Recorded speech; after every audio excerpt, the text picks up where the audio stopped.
নমস্কার বন্ধুরা, ফিশিং ও সাগর চ্যানেল একটা নতুন ভিডিও আবার সবাইকে স্বাগত। তো কন্টিনিউ আমি 2 মাস থেকে ভিডিও আনতে পারি না। অনেকে আমাকে মেসেজ করছেন, কমেন্ট করছেন যে দাদা ভিডিও কেন আসছে না। তো 2 মাস থেকে আমার ক্যামেরা হয়ে আছে খারাপ, আমি ভিডিও করতে পারছি না।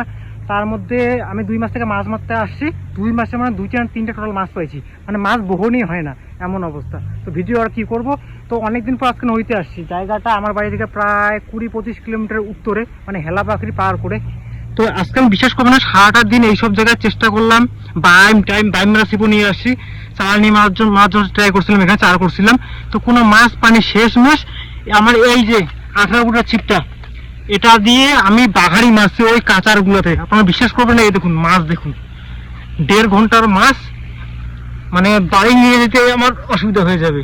এখানে 5 কিলো মতো মাছ আছে, আর বাঘারি, সব বাঘারি। এই দেখুন এইটা বড় সাইজ, মোটামুটি এটা 2.5-3 কিলো হবে, এটা কেজি খানে হবে, 10-12টা বাঘারি পাইছি, আর বাকিগুলো ছোট সাইজের, 1 প সাইজের।